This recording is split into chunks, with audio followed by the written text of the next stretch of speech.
Hello, ladies and gentlemen. This is Ball Not Court Podcast host Cortez Paul. Along with my co-host Paul Mack. I want to thank you folks for tuning in today and listening to the show. Basically, we cover basketball, football, NCAA, or anything that's related to current events with a humorous twist to it, at least. You can follow the podcast at BIOC Podcast at X or Twitter. We're also on Instagram at the same name, BIOC Podcast. You go to our YouTube channel, that's also BIOC Podcast. Our Facebook page is Balls Not Court Podcast. So if you could please just give us a like, shout, comment on any of those, and definitely subscribe to our YouTube channel. And we thank you for listening and enjoy the show. Balls Not Court Podcast. Thank you very much.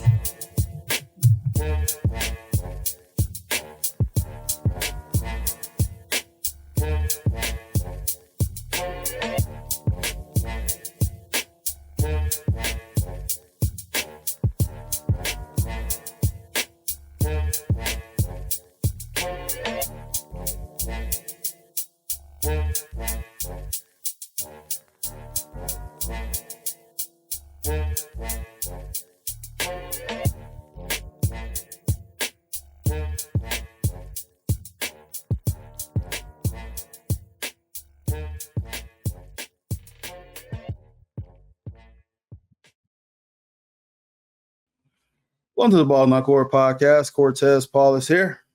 Usual Paul Mack, my right hand side. Top of the evening to you, sir. How's it going? We're here, bro. Big news for the week ahead. We're here. Jackson Dart debut week.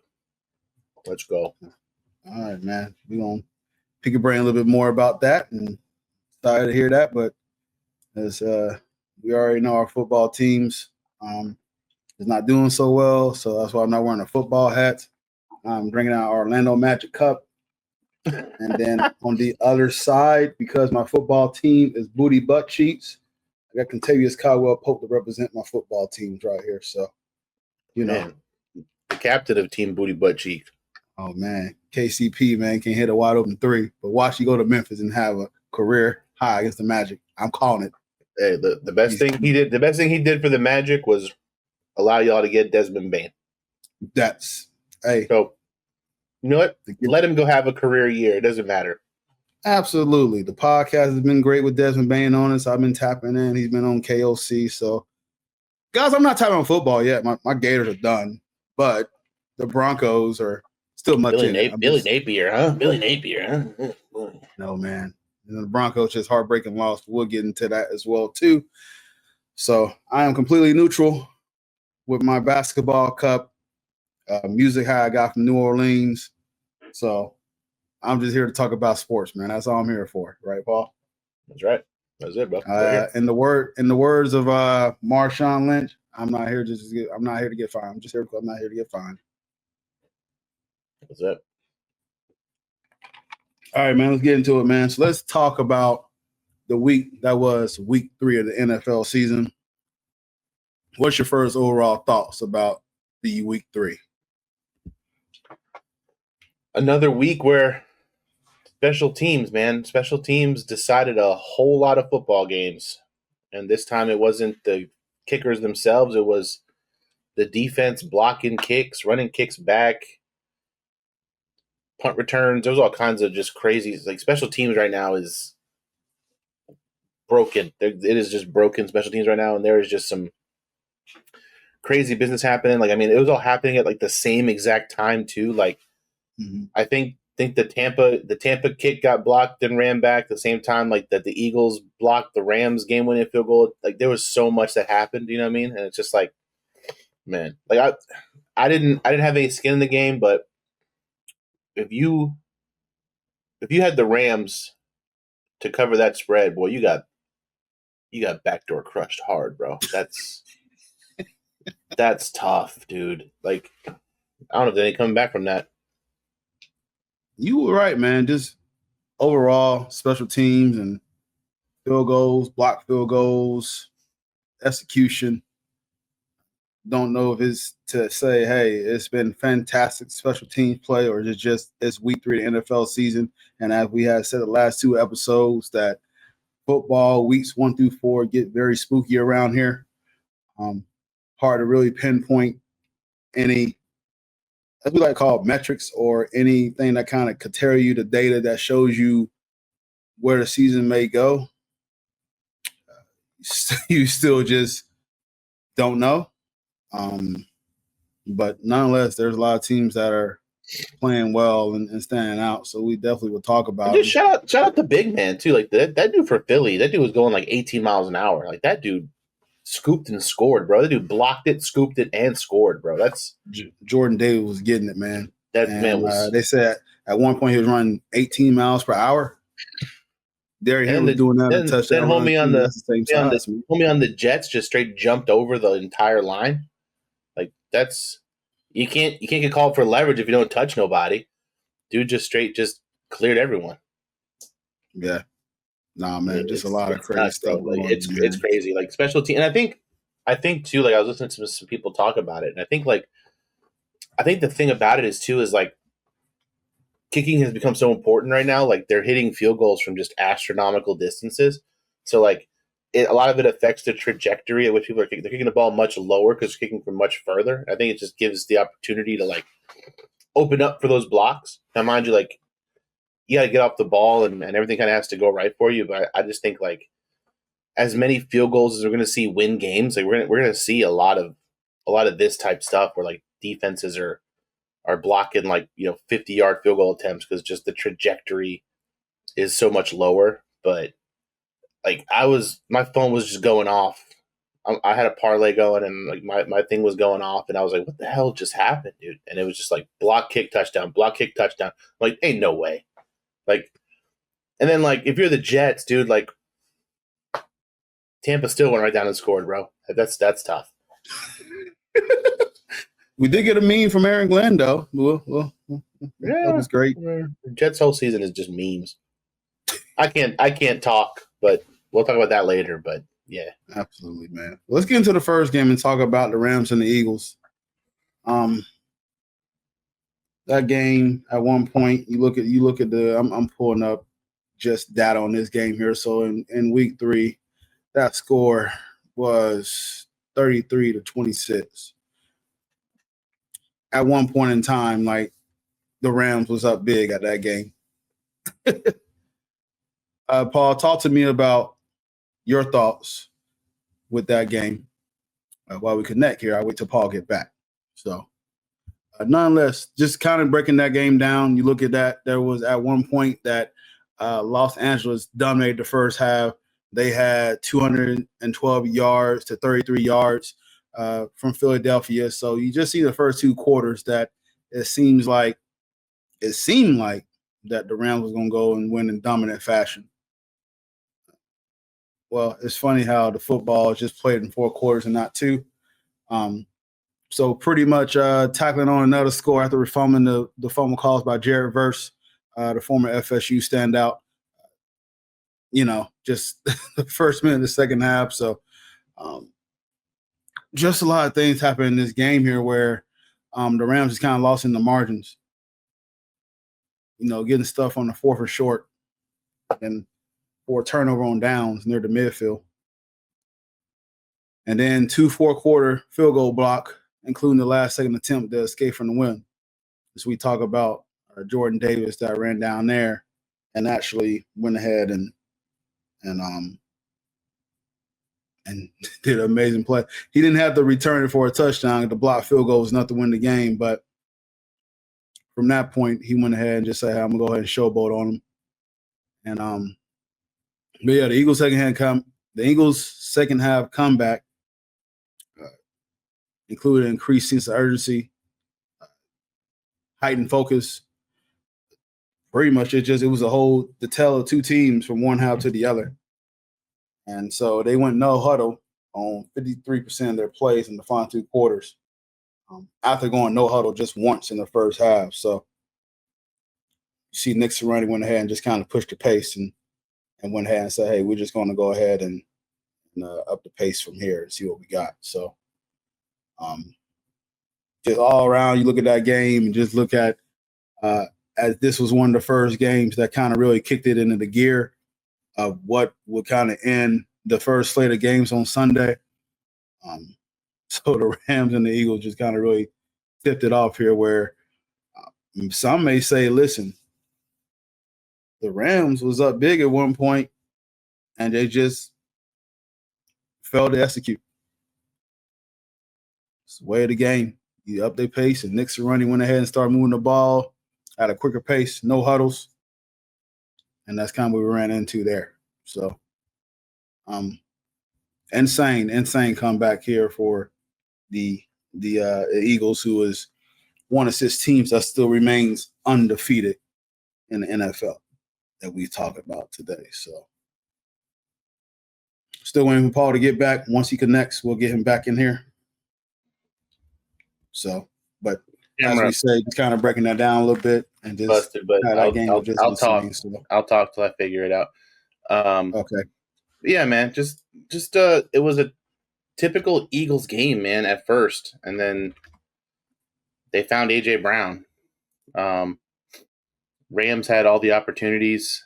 I thought for sure, like, there was a point where I thought the Rams for sure, like, had it locked in, and then Eagles do what Eagles do, and they just muck up the game and just find ways to win. Like, it's to a point, man, where it's just incredible stuff. Like, you just can't count them out. Like, regardless of what, Jalen Hurts' numbers look like, the dude just finds ways to win football games.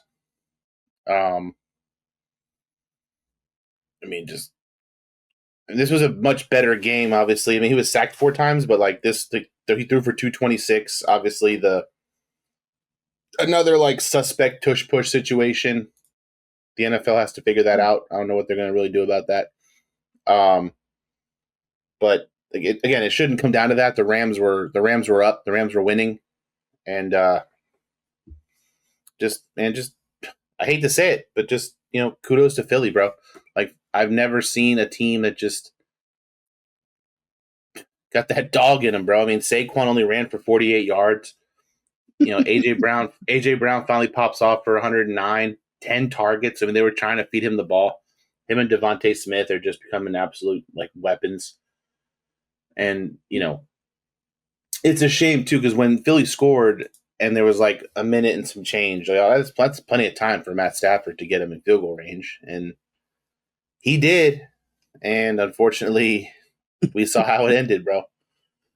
Eagles just find a way, bro. And I don't know, dude. It's at times the Eagles offense is so tough to watch. Like 9 times out of 10, it's just like watching an Eagles game is just like, fuck, I can't watch this anymore. And then you get a game like last week where Jalen Hurts actually throws the ball downfield, and like they're not just giving it to Saquon and running tush pushes and just dinking and dunking it down the field.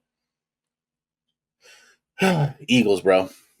I don't know. No, and it's crazy. Talk to a few Eagles fans. They admit that they got lucky. Sometimes luck plays a part in it, but I mentioned why you was kind of figuring some stuff out here. I was saying like the Eagles second half comeback include to where they utilized no huddle. In the second half, they had 53% of their plays in no huddle, and they only ran one no huddle in the first half. So they really just kind of upped the pace of the game there, and it worked in their benefit against the Rams. So it's kind of caught the Rams slipping a little bit. And like you said, Matt Stafford got in position to go ahead and go ahead and win the game. And special teams was once a theme again that we just talked about at the beginning of the podcast. So let's talk about another game that was fantastic as well. We'll go ahead and break that down. We'll look at the Bucs and the Jets. That was also a game that has some flair to it, and at least the ending of the game has some flair to it, because at one point the Bucs was up big against the Jets, and the score ended up being 29-27. But they got spooky for a little bit for Bucs fans, players, coaches, all that. So just some crazy stuff going on. Paul, what were your thoughts about the Bucs and the Jets game? Yeah, I mean, I think everybody thought with obviously Tyrod Taylor starting that this game should have been a a gimme for the Bucks. But Jets hung tough. Like, their defense kind of kept them in the game. But like, at the end of the day, like, how clutch is Baker Mayfield, bro? Baker Mayfield got that dog in him, bro. Like, he just continues to make plays when plays need to happen. And just the emergence of Ibuka. Ibuka's made a wild one-hand catch on the sideline. Had an even bigger catch on that final drive to get him in field goal range. I mean, Sterling Shepard stepping up. He had 80 yards receiving. Like, this dude was washed. Like, and he's just kind of found a home in Tampa. Tampa Bay, man, they're sneaky good, bro. Like, they are sneaky good, and they've been good for the last few years. And I think people are going to start realizing, like, they have a shot. They legit have a shot to, like, contend in the NFC. And I don't think people give them enough credit because, like, Baker Mayfield's their quarterback, and I think people still, like, just count that guy out for some reason. I don't know why. But, like, I'm all in on Tampa. Like, I love Tampa. And their defense is playing really well. And just to know, like, you know, you have a quarterback who's been around, and he still has the moxie to pull off games like he has the last 2 weeks. Like, these last 2 wins, you know, avoiding that sack last week and extending the drive, and then just making the throws to get them in field goal range to win this game. Like, just shout out Bake, bro. So I'm trying to read the Bucks a little bit early, and yeah, listen, they have their rookie is playing fantastic, man. Uboka is looking great. Like, they doing all these slot injuries, and even their O-line, they missing Corey Malk and Luke Gokity, and they're down 3 of their starting offensive line for their home opener, and still find ways to win. So while they're still trying to figure this out and move along and go with this team here, they are sneaking out wins. 2 have me on the road. So, you know, a road win is always a good win that you can get. So, yeah, it depends, you know, how they're playing, who they're playing against. It is what it is, but they're getting these road wins. So, salute to them. But this is a team that had 5 holding penalties, and then both teams combined for 15 penalties in the first half. Tampa ended up finished with 14 for the game, resulting in 124 yards.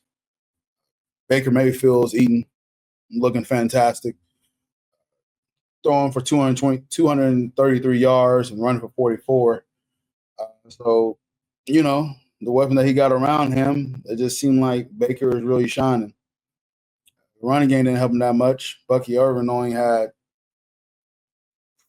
66 yards, only about 2.5 yards per carry. But they're moving, and they was at one point, like I said, the Jets was down 23-6, but the fourth quarter, they really just took off.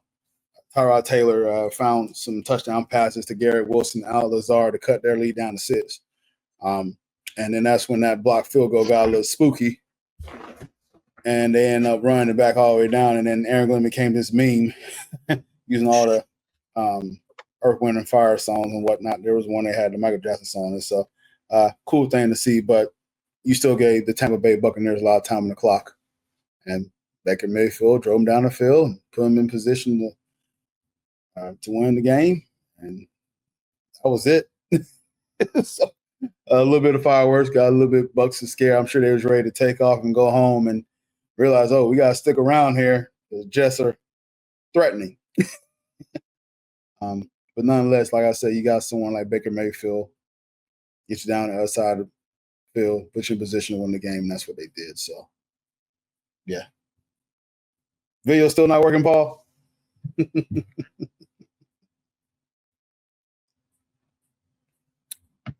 All right. So, Paul's still trying to figure out his video. We'll move on to the next game, and we will go ahead and talk about my Broncos and Chargers.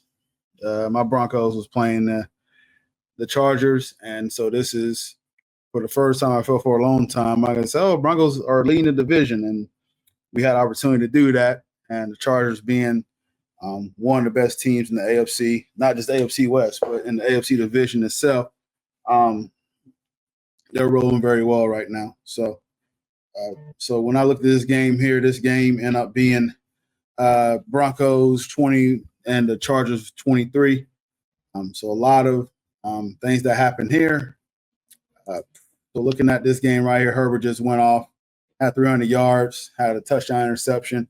One interception was tipped, got that. So Herbert, in my eye, always kind of mess around like, yeah, he's good for an interception here and there, but that one wasn't his fault. But, man, the touchdown that he threw to Keenan Allen, I know Robbie Moss been getting a lot of flack. He's been getting a lot of hearsay and everything like that. But you can't defend that any better. Justin Herbert just put that right on the money. And sometimes you got to tip your cap. That went ahead and tied the game.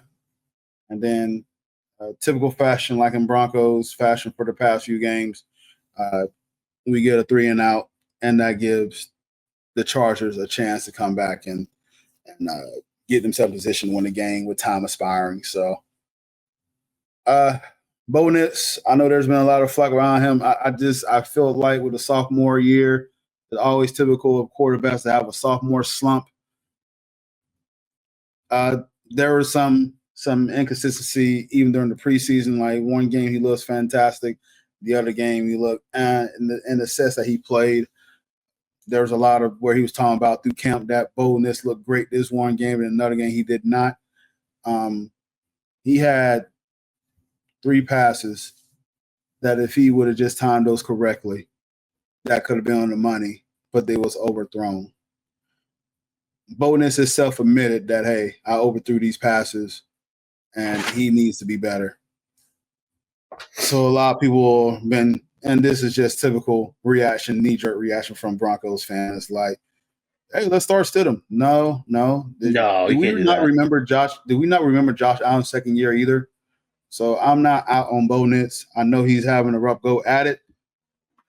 But let's be real here. The Colts look pretty good here. The Chargers are pretty good. These are 2 games on the road that you try to get the win. And you guys got to tip your cap. You took them down and you lost on field goals. It's gutting to lose that way. I don't like losing that way. But the schedule coming up, mine's the Eagles, that's kind of ease up for the Broncos. Not to give me an excuse to say, hey, take your foot off the gas pedal. But it does need to be some sense of urgency with this going forward. So 1 and 2 could be better, could do some things a little bit to help us out, but just some execution issues with the Broncos, and they're finding ways to not move the ball in the fourth quarter and getting 3-and-outs. That's not going to help your cause. So, Paul, what's your thoughts on the Broncos-Chargers game? Yeah, I mean, there's some positives, right? I mean, regardless of, Bo Nix, like people saying what they want to say. I mean, he found Cortland Sutton. I mean, so you got your number one guy the ball. You're running the ball better.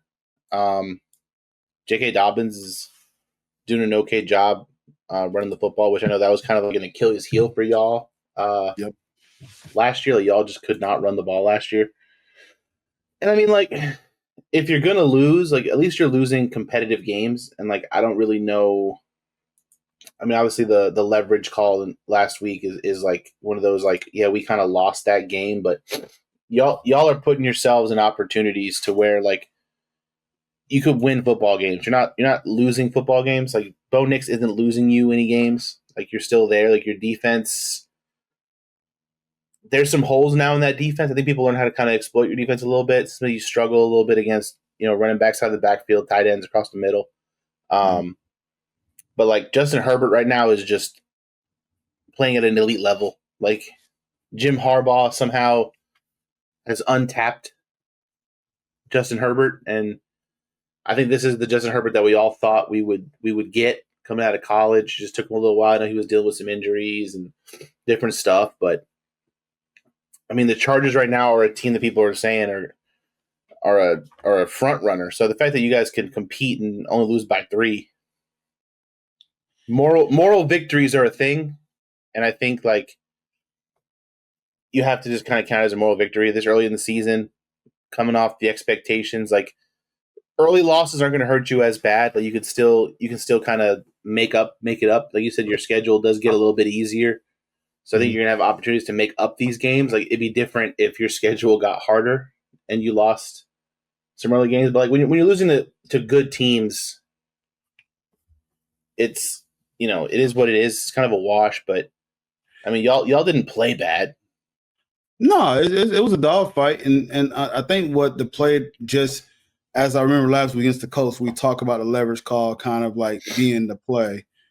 For this game, I feel like it was Hufanga that had the unsportsmanlike call in the fourth. We was ready to get them off the field, and it was a late hit, a little bit aggressive hit, and that put him in position to go on the first down. And that's when I talked about the pass from Justin Herbert to Keenan Allen, where I think Riley Moss defended the best he could. Like that's Justin Herbert putting it on the money.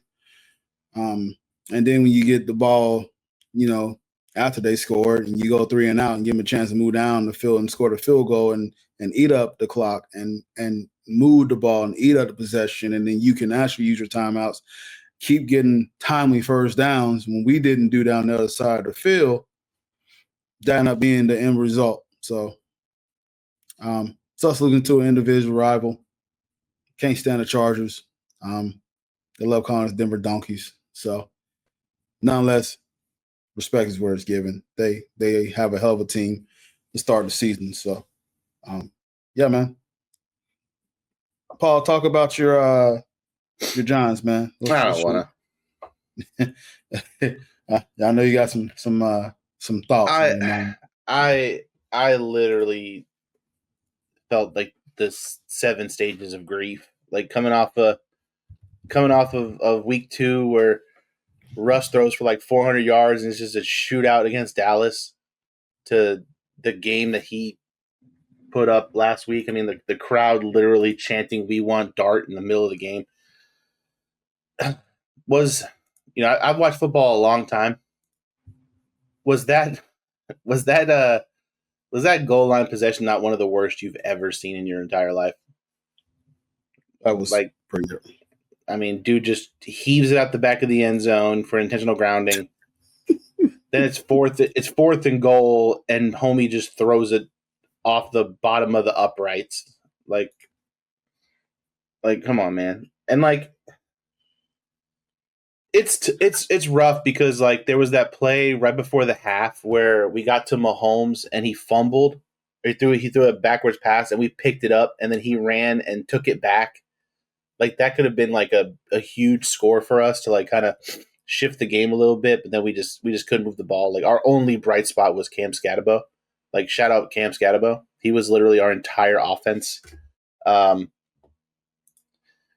I mean, this dude literally ran for 60 yards, caught for 60 yards, had 6 catches. He had a touchdown. He leads all rookie running backs with 2 touchdowns. Tracy got hurt in the beginning. But just Russ, it just seems like I don't know if you ever played Madden online, but it's just like that's how our offense seems, where it's like we're just going to just try to just bomb it downfield and just hope something wild happens. And that's just like Russ's offense right now. It's just like chucking it 50 yards downfield and it gets intercepted. Like there's just no momentum, and it's just man.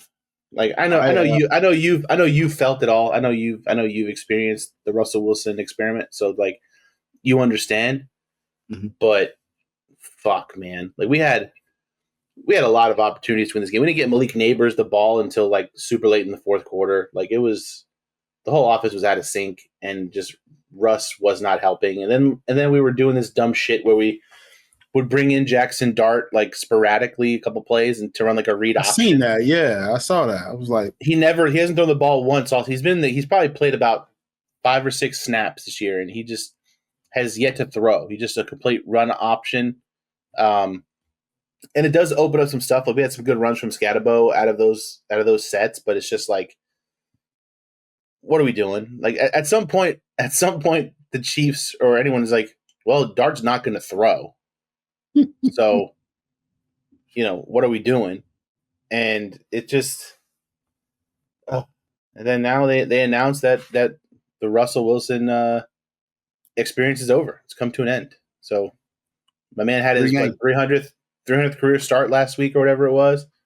300 games, huh?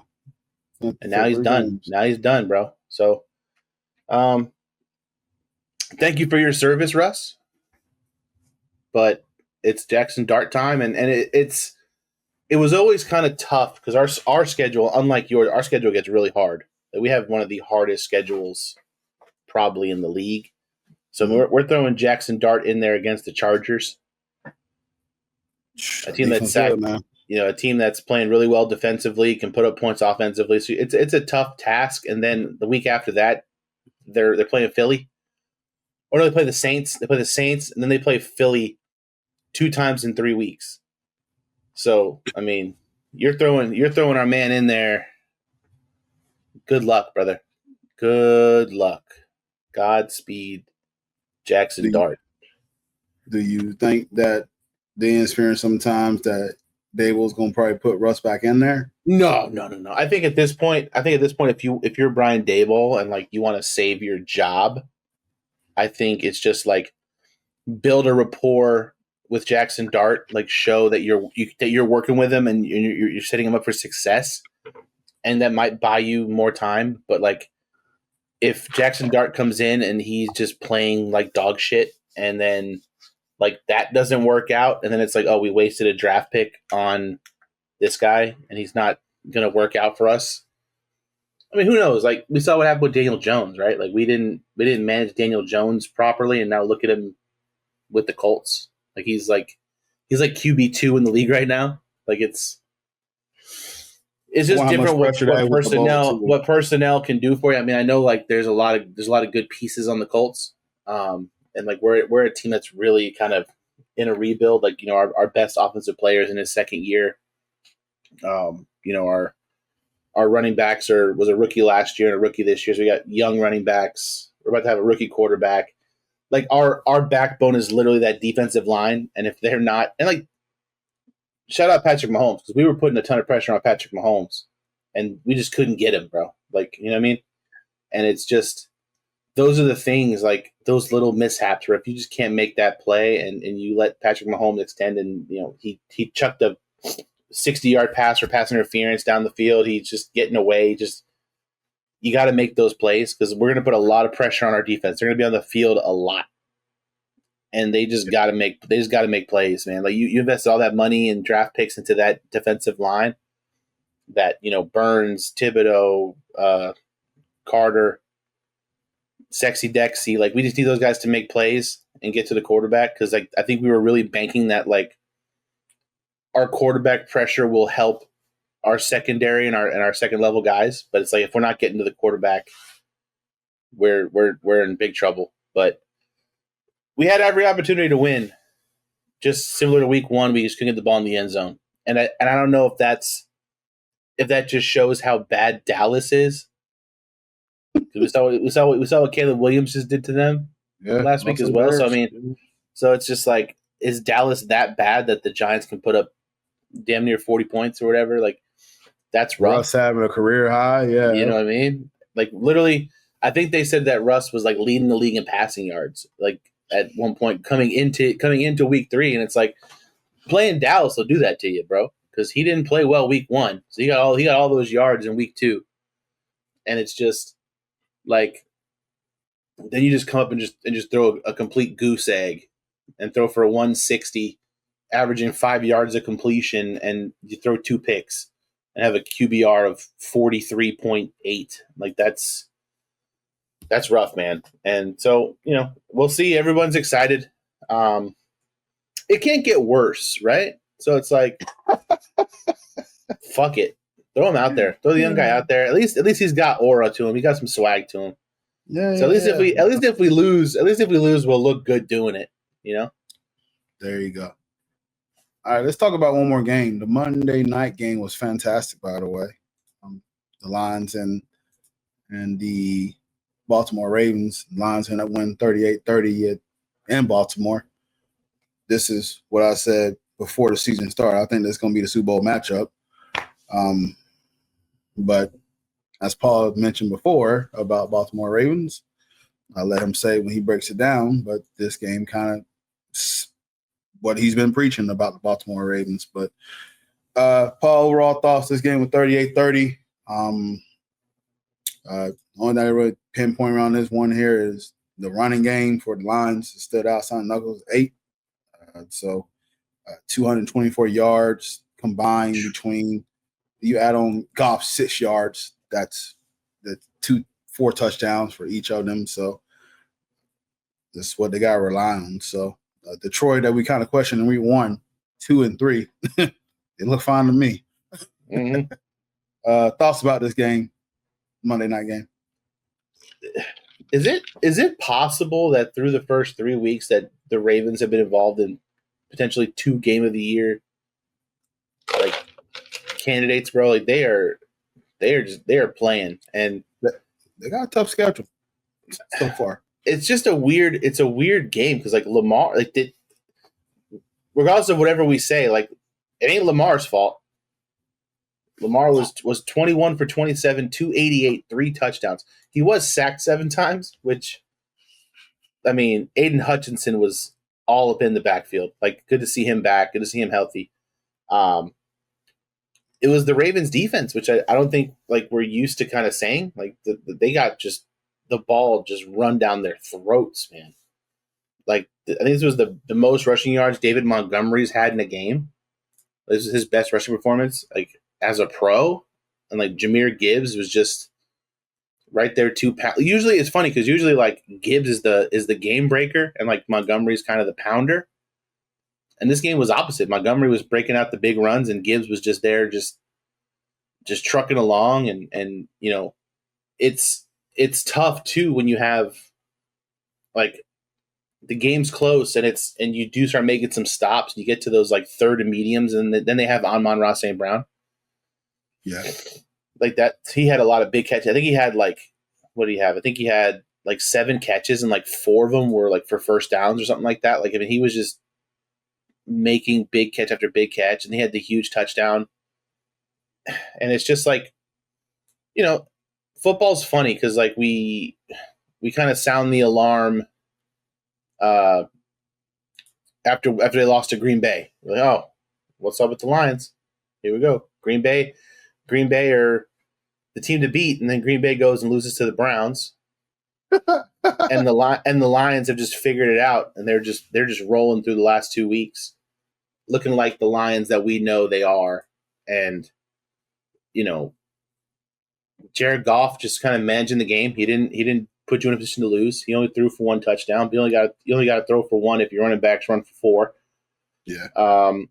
You know, 20 of 28 for 202. High completion percentage. It's just like if you looked at the quarterbacks, if you eliminate the rushing yards, if you just look at the quarterback, like Lamar Jackson demolished Jared Goff. Yeah. And it's like, oh, no way they lost. Yards, 280, yeah, you're right. Like, there's no way they lost by 8. Like, there's no way. And then you look at the rushing stats, and it's like, damn, Derrick Henry only had 50 yards rushing, and he fumbled again. Was this 3 straight weeks now with a fumble? So I got a funny stat that I'm glad you brought that up. So back since week 18 of the 2022 NFL season, on 683 touches, Derrick Henry had just fumbled 3 times. On 43 touches this season, he's already at 3 fumbles. What more can Lamar Jackson do? Like you just mentioned about how, listen, it's not Lamar Jackson losing this game. Lamar Jackson had a passer rating of 148.15.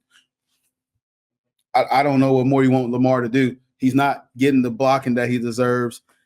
The defense is giving up rushing yards. Goodness gracious, Super Mario Bros. Can run through there on slow speed and get 50 yards. I can't explain it, man. Like, but Paul, we talked about how with some of these teams, including the Baltimore Ravens, that was prestigiously a defensive team in the past. Hey, build around your best player. It's what you want to do. But they're so heavily invested on that side of the ball. And I don't know, man. Like, I guess at some point, like, they got a stud and Likely. Do they need to think about inquiring and get some more defensive pieces with him? Do you want to give that up? I just think that's foolish. Mark Andrews getting older. What can you get for him? But it's still week 3. And at the end of the day, the two teams that they did lose to are really great football teams. These are teams that are supposed to be contending for Super Bowls. So I don't think they need to hit the panic button just yet. But if you're trying to go and deep run the playoffs and you try and get a home field advantage and you got to go to some of these places, at least Detroit, well, that's NFC. AFC, Buffalo, you want to go there in January where it could be wind chill and negative chance of weather? I don't know, Paul. It's one of those things that Baltimore's got to figure out. But it's no reason to sound an alarm. Like I said, it's just these are really two good teams that you play. And then, Paul, you've been very talking about Buffalo or talking about the Ravens and close games. Mm-hmm.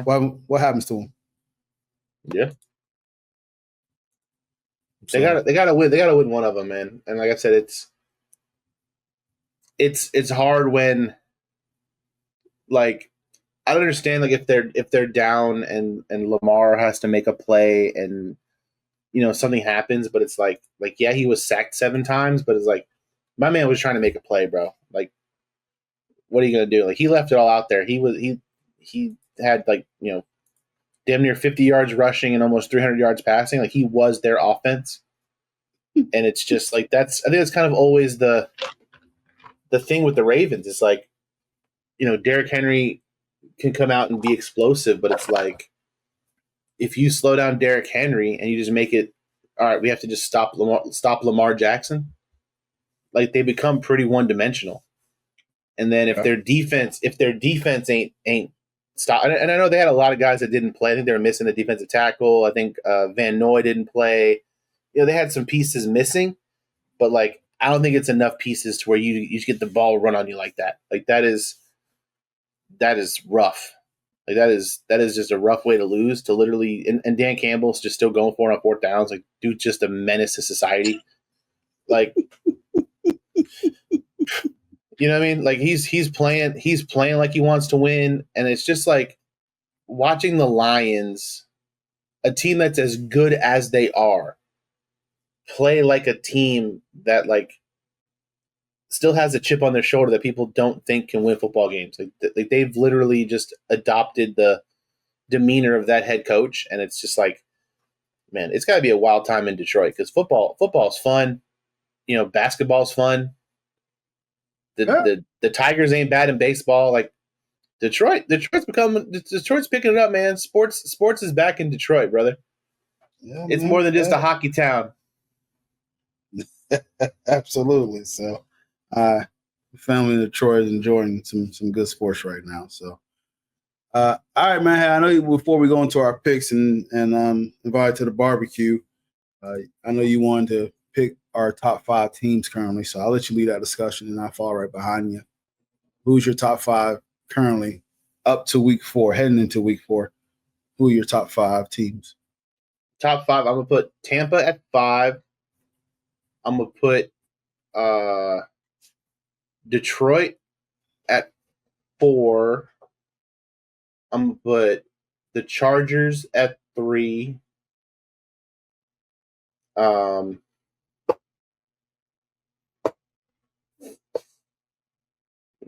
Chargers at 3.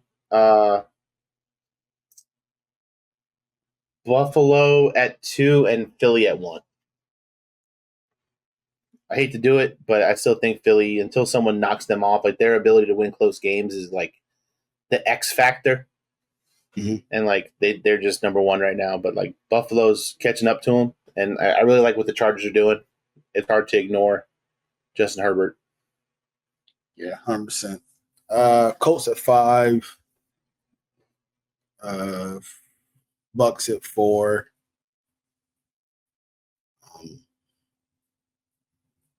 And then I go Bills at 3, Chargers at 2, Eagles at 1. 49ers, I know they're 3-0. But somehow one of those games was against the Saints. Yeah. At some point, it's hard too because you're banking on Mac Jones. You know what I mean? Like, and that's partially why I can't touch the Colts yet because it's like at the end of the day, Daniel Jones is their quarterback, and it's like, you know what I mean? They've had some easy ones start the season off, so we'll see how that goes. But like Jonathan Taylor is playing really well. Looks like he's found his form again. Yeah. Shout out to the Jazz and the Packers and the Cardinals. Show them some love. Seahawks too. Lions is get some shout out. Rams had a good chance to go 3-0 against the Bucks and kind of let that slip, but a few good 2-1 teams as well on here. So, I have a question before we start the next little segment here. Is how you feel about CJ Stroud? Where are you on CJ Stroud? Because there's a lot of flack online for CJ Stroud, and if you had the privilege of living in the state of Florida like I do, and you got to watch that Houston Texans Jacksonville Jaguars game, boy were you blessed with a doozy. I watched it. Yes, I saw a stat. You know, you talk about stats. They're talking about like play efficiency, like points per play or something like that. And like since last year, the bottom like two of the bottom three quarterbacks and like efficiency per play is Trevor Lawrence and CJ Stroud. And like it's tough because like I know we've been on Trevor Lawrence for a while. Like we're kind of waiting, like, you know, number 1 draft pick. Like he's had some different coaches and all this stuff, but like they put pieces around him and he's still just ain't that guy. But like I think if you're CJ Stroud, like his rookie year was so historic that like, you know what I mean? It's he came out the gate so hot, but like my man is struggle busting. Even coming out of last season, like I understand the sophomore slump, but he's playing even worse this season. And I know like their offensive line is terrible. I know they got rid of Laramie Tunsil. They got a bunch of, you know, leftovers playing offensive line for him, and they can't block and they can't really run. You know, they don't got Joe Mixon right now, and Nick Chubb's their running back, so it doesn't help. But man, the fall of CJ Stroud is gonna be documented, I think. What doesn't help CJ Stroud is that he talks loud. There's a lot of talk with him too. Like even before the season, there was like an Instagram post that he posted that he was like a top 5 quarterback in the league, and he would put himself as 3. CJ Stroud has not thrown 250 yards in the game since week 11 of last year. Yeah, there are people saying that long term, Bryce Young might end up being better than CJ Stroud long term. So, you know, we'll see. Oh man, it's just hard because he came out the gates so hot. These are, you know what? And that's why we're so quick to like anoint like the Nets quarterback and what they're doing and whatnot. It's just a long body of work, man. They get so much tape on you. That's why I know I'm looking at look at this year right now. You look at Jaden Daniels and Bo Nix, who had a fantastic rookie year. Both of them, now they're coming out and they're struggling. You get tape on you, man, and this is kind of what happens. Now, I'm not making an excuse for CJ Stroud. I think he's got some talent there. He's got the receivers around him. Nico Collins is one of the best in the game. And yeah, we've been letting Trevor Lawrence have it. I know Kevin's our guy, and even Kevin be like, yeah, Trevor need to step his game up. But Trevor Lawrence was better that week against CJ Stroud. Not by much, but yeah, he was better. But I will say this though, and in fairness though, Trevor Lawrence threw some great passes to Brian Thomas Jr., and he dropped some bunnies. So I don't want to sit here and be like, okay, listen, Trevor Lawrence gets some criticism, but your receivers need to catch the ball here. There's a total of 5 drop passes on there that really could have blew this game out of water and made it not so competitive. But you dropping these passes, and it's at some point it's like that ain't on Trevor. I will tell you too. Jacksonville's in a position this year where there is a lot of pressure kind of taken off Trevor Lawrence because their defense is really good. I think they lead the league in takeaways right now, or close to it. They're close to the top in takeaways, and I think they lead the league in maybe not anymore after what Detroit did, but they were among one of the top teams in rushing yards. ETN's running the ball really well, so you have all that going for you to where as long as Trevor Lawrence doesn't lose you a football game, you're going to be competitive, and I think that's something he hasn't had in a while. He's always had to kind of win them the game. And I think that finally helps him out a little bit. Looks like he has a coach that understands kind of how to utilize him and what his strengths are, and they're not asking too much of him. Mm-hmm. But you just hope that you hope that number 1 picks pan out. I mean, if you're Trevor Lawrence, you're in year 5?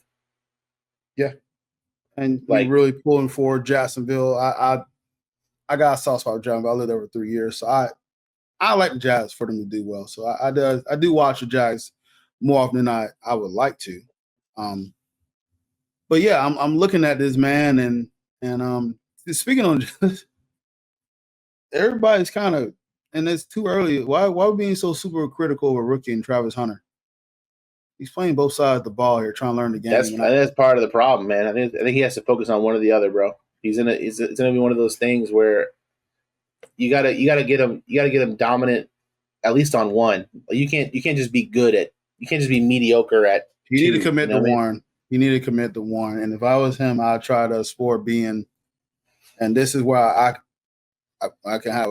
I don't want to sound like I'm ignorant with the Jags, but maybe they kind of mimic what Deebo Samuel did with him, put on the perimeter a lot, kind of have him run out the field and use his speed. Might be a thought. Or if he wants to play defense, let him return kicks, let him do something, have his dynamic speed and playmaking ability, at your disposal. But having him cover, running 40-something% of the defensive snaps and only playing whatever, he's not helping you. You know what I mean? He needs to be out there. He needs to be a guy where he's going to be a threat. If you have him playing on offense, he's going to be a threat for you. And I just think right now he's not a threat on either side. I think that's the problem. I understand you're letting him do what he wants. He's a rookie. He wants to play both ways, whatever. But this ain't college, bro. This is the NFL. You're gonna take some licks. You're gonna take some hits. It's much more physical, and you're just gonna wear yourself down to a point where he's either gonna get hurt or he's just not going to be able to make a play when they need to play. You're putting so much pressure on Brian Thomas Jr. And again, he had some drops last week, but that's the thing is you're putting so much pressure on Brian Thomas Jr. You bring in Travis Hunter, you draft him as a wide receiver. You drafted him as a wide receiver, and he's playing barely half the snaps on offense. Yep. It's just doesn't make any sense. Yes, sir. Good stuff. All right. We can go on to the picks. Who I had invited to the barbecue. You had a pick for a barbecue? Yeah, bro. I sure as shit do. All right. Well, go ahead. I'll tell you who's not coming to the barbecue is fucking Michael Penix Jr. Oh, this Guy Stain segment. Let's go. Oh boy, that guy. Just the Falcons in general. What the fuck was that, dude? That was bad. That was last week I was on a podcast talking about, they might be a chance to threaten them, and boy, that take kind of lasted 1 week. Someone's got to have it, division, bro. Someone's got to have it, and it ain't gonna be them, dude. But that's why I say with the Bucks too. Are they in the same kind of thought where the Bills Buff division is so bad that they're just going to have more wins just by default? And I think so. Yeah, I think Tampa's gotten to that spot where they're just so far better than everyone else that like they're guaranteed 10 wins. They're guaranteed 10 wins. They're going to make the playoffs. They're going to win the division. They're going to get a home game. Like, they just got to not lose to their. They have to just make sure they win their division games, and they're cool. You know what I mean? Like, don't give up a stupid game to Atlanta or New Orleans or Carolina, and like you're chilling. But like, pretty much. That's that. I mean, you're getting 6 wins right there, bro. You know what I'm saying? Like, you're 6-0. Like, what are you gonna do? But Bills as far as Bills and the Bucks, bro, they're so lucky to play in the division that they as play far in. as who's invited to the barbecue, long time coming. And again, I don't know if this is just the Dallas Cowboys defense, but Caleb Williams. Oh, shout out Caleb Williams. Yeah, we'll have a little nail painting station over there. He can get his nails done. You can have a good time, bro. But 298, 4 touchdowns, no picks, 142.6 QBR, average 11 yards of completion. Just looks like Ben Johnson might have figured something out. So you love to see in his second year Caleb putting a game together like that, and you hope like that he's similar to Trevor Lawrence, where like you look at him and like he looks like a quarterback. You know what I'm saying? Mm-hmm. Like they control the huddle, like they have this kind of moxie to them. It's like they're built a certain way. Like, all right, this guy's a quarterback. Like, they're not super small. They're not relying on running around doing all kind. Like, they can sling it, and it's just you just hope that Ben Johnson, after all he did in Detroit, that he can just tap into Caleb Williams and just. I'm not expecting this every week, but like they've built a team out around him. You know, Luther Burden popped off for 100 yards. You know, Rome Odunze has kind of turned into their like number one receiver. You still got DJ Moore. You got 2 good tight ends. You still have Cole Kmet, and you drafted Loveland. So like Loveland did decent. Swift can spot the backfield. The defense isn't terrible. So like he's in a really good spot with the pieces that he has, and it's just like you love to just see the number 1 pick play like the number 1 pick, even if it's sporadic. Like, and I have no skin in the Bears game, but you do love to see when the number 1 pick kind of pans out, even if it's only for a week. Oh, good stuff, man. Good stuff. All right, so I'm invited to the barbecue. Shout out to Jordan Davis, man. This guy was the Eagles defensive man that went ahead and made a whole bunch of plays in that game, including that block, 44-yard attempt, and then running it back for a touchdown. But not only that, he stuffed a Kyron Williams 4-from-1 attempt to pretty much forcing the chain possession to preserve the Eagles' comeback. And then he had a chase down of Matt Stafford that prevented him getting a first down in the third quarter to stop the Eagles, give the Eagles a stop there. So shout out to him, man. He had a hell of a game. So I feel like this brother will like some sliced brisket. We'll smoke some collard greens, and I feel like maybe we'll bake some you know what? Shout out to my friend over here. I just got some pound cake. Hey, he can have a slice of the pound cake, man. So shout out to my friend Jen. She baked me some pound cake. So yeah, some smoked greens and some sliced brisket. Good job there, Mr. Jordan Davis. All right, on to our weekly picks. Let me see if I can pull up my screen here. And then we'll get this set up here. They get to see something else besides Paul's emote over here looking like he's playing Nintendo Wii. What?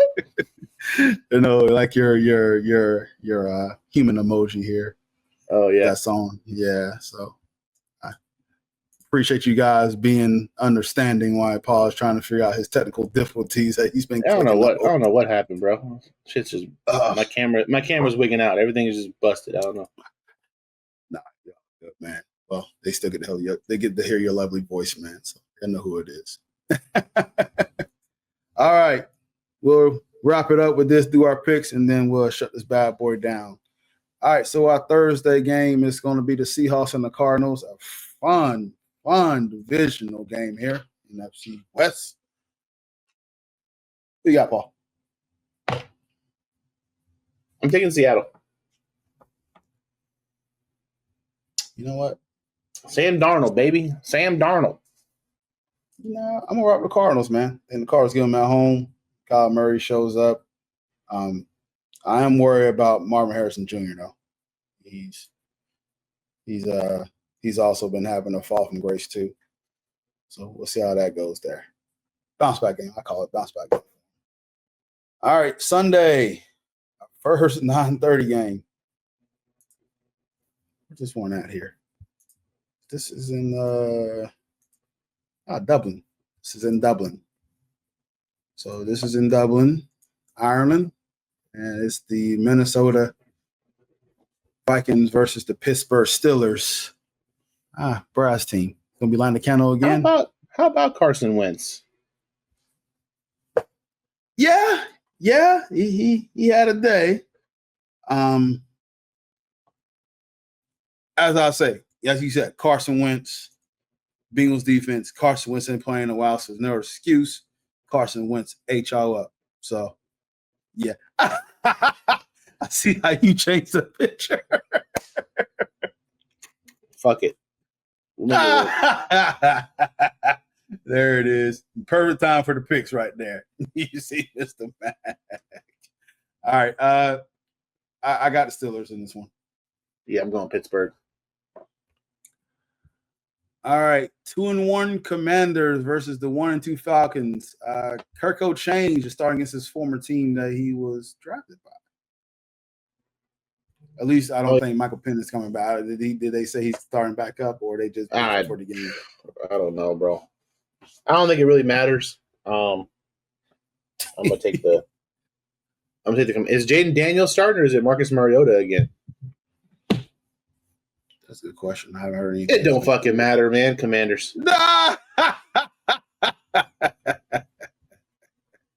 All right. Yep. You know what? I'm with you. Commanders as well. Oh my God. 0-3 Saints versus the 3-0 Bills. Oof. This will be the type of game that would be close though. Watch. No. I saw what Seattle did to the Saints the other day. They cost me a parlay because I figured the Saints could at least stop them one time. Nope. I need to stop picking on people's teams. Because I was hanging out with some friends at the bar and we were just ragging the Saints. And then my Broncos at the end of fashion blew the game. And the Saints fans that was there reminded me of it. So, bro, I picked the Saints. I picked the Saints Seahawks under 55.5. The Seahawks scored like 48 points. Oh man. Fuck, man. The Bills stumped the bejesus out of them. The Bills fans will be jumping through tables and they'll be going home by the second quarter. They stay the whole game. They'll leave early. Buffalo Bills fans don't leave early. Oh. They should. Ain't no way. They're partying. They're partying, bro. 1-2 Bills at the 2-1 Lions. Browns coming off a surprising win last week. Yeah, they are. Yeah, Detroit's figured it out. I would hate to be the Browns right now. As good as their defense looks, as good as Myles Garrett's playing, Lions are doing something on offense, and I don't think. And the scariest part is their defense seems to be picking it up a little bit.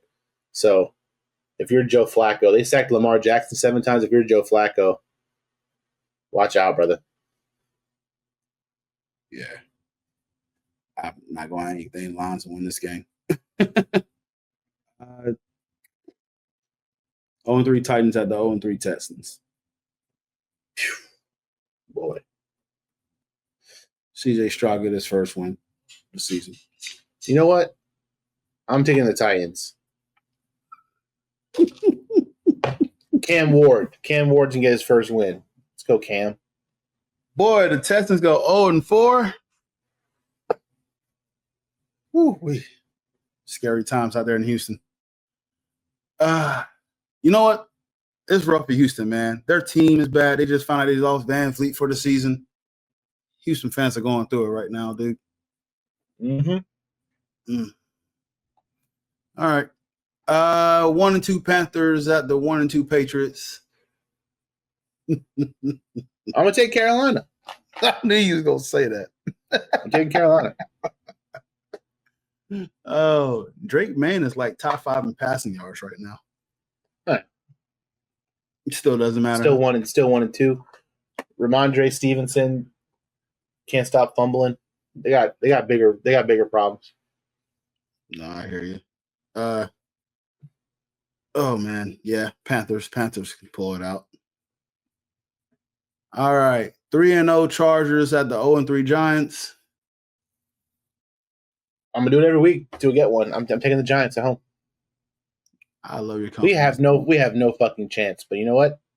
Let's shock the world, brother. Shock the world. Please do. I don't think it'll happen, but please do. Chargers win this game. Last 1 o'clock game. This is gonna be a good one. This is gonna tell us a lot. Nah, it won't tell us a lot, but it'll see. 3-0 Eagles versus the 3-0 Buccaneers. I'm gonna take Tampa. You know what? These are two teams that if the game gets mucky, like it kind of favors both of them. Like mucky games tend to favor the Eagles, but I think Tampa's in a situation where like if it gets ugly, like they're not afraid to get dirty. So I'm gonna take Tampa. What's the word like on Sunday? It's be raining. I'm taking the Bucks. Yeah, I'm taking the Bucks. I think the Bucks will get them. It'd be a fun game to watch. Be close. Where's my buddy Brad? I'm going to this game. I got it, Brad. That's an Eagles fan. I'm about to test him, see if he can go to this game. He'll probably go to this game. So, anywho, Bucks will win. 3-0 Colts at the 2-1 Rams. Who do you have? Sorry, Colts, but the dream comes to an end. I think the Rams get them. I do think so too. It's a nice run. If the game was in Indy, it's tough, but I think the Rams, coming off that tough loss to the Eagles, I think the Rams catch them. Rams did have an edge against Philly and was up pretty big until execution just kind of knocked them in the butt. Rams are capable. Rams should be 3-0. So I don't see why I feel like they'd beat the Colts at home. 2-1 Jaguars at 3-0 49ers. This 49ers records is a little bit telling some false narratives here. I'm gonna go Jaguars. Jaguars can go on the road. Yeah, Niners are just beat up, man. Like the fact that they're even still competitive right now. I mean, Kittle's out, Purdy's out. It's tough, man. Mm-hmm. They just lost Bosa. Oof. Yep. So I mean, you know, what I mean, I think Jacksonville, the way they're running the ball right now. Mm-hmm. Like I said, Trevor Lawrence has got to manage the game, control them. He has to have a Brock Purdy game. Just manage the game. Don't turn it over. Get it to your playmakers, and I think he'll be fine.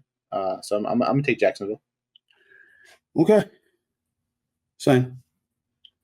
Oh, this could be a fun game. The 1-2 Ravens at the 1-2 Chiefs. The Ravens in close games that you mentioned, Paul, is a thing. It is a thing about that. You weren't lying about that. But the Chiefs' options on offense pretty slim to none. But their Ravens defense is trash. Mine is like Kyle Hamilton. Lamar, you gotta get one for me, man. I'm not picking the Chiefs. Go Ravens. I think where the Ravens will be okay is I don't think this game should be close. I think they should be able to jump on the Chiefs pretty early. So I'm gonna take Baltimore. Okay. The last 425 game is the 1-2 Bears at the 1-2 Raiders. Bears go 500. Bears, baby. Bears. I'm kind of in on the Bears right now. Kind of in on the Bears. And then your primetime game, Michael Parsons returns back to Dallas. Packers 2-1 and Cowboys 1-2. How many times Michael Parsons sacked Dak Prescott? Twice. That's fair. Leave 2 times. Yep. Packers win this game. Yeah, I think Green Bay rebounds. Dallas just ain't good right now. They can't stop a nosebleed on defense. So I think this is the game where the Packers can. I didn't realize how important Tucker Kraft was to the Packers offense. Mm-hmm. And he didn't play last week. I don't know if he's going to play this week or not, but I don't really think it matters. I think CeeDee Lamb's hurt too, so that hurts Dallas. Yeah, I think Green Bay. Okay. America, I'm sorry for these 2 football games on Monday. One happened to involve my team, so I'll definitely be up watching one of these games. Fuck, what is this? Your first game, the 0-3 Jets at the 0-3 Dolphins. Holy mother of crap. What is that game? No wonder it's on at 7:15. Oof. Oh, man. I've seen better dumps in this football game. Man, I'd rather watch anything else. I feel somebody's got to have a game. I'm gonna go with Miami. I think Miami is still the better team, especially if Justin Fields ain't playing. If Tyrod Taylor's the quarterback for the Jets, you know what I mean. I'll take Tua. As I'm ragging on Miami, did put up a good fight against the Bills. Division games are always like that, so they did put up a good fight against the Bills. Dolphins do get their first one here. So, Dolphins get their first one. Fins up. So, and 8:15 on ABC, the 2-1 Bengals. This will be fun. Joe Burrow's playing against the 1-2 Broncos. Joe Burrow's gonna play? Nah, he's not playing. He ain't playing. Dude got turf toe. He's out like 3 months. He's on IR. Yeah, I know that. I said it'd be fun if he was playing. Oh, it'd be I mean, I don't know if you'd want him to play, but yeah, I guess. I want him to play. Of course, I do want him to play. You want to play against Brown? You want Jake Browning, bro. That's what you want. That's what your defense wants after the last couple weeks. You want to go against Jake Browning. Go from Danny Dimes, go from Justin Herbert to Joe Burrow. Golly. Just that alone, just Jake Browning alone, man. I'm gonna take Denver. The better question is, I'm choosing Denver. The better question is, does T. Higgins or Jamar Chase go 400 yards? No. Gotcha. I'd be surprised if Jake Browning throws for more than like $150. You know what I'm saying? I just there's ain't gonna be enough yards for him to pop off.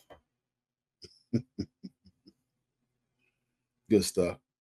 All right. Well, hey, thanks for sticking with us, folks. I know Paul's gonna figure it out with his technical difficulties, but we'll get through it, man.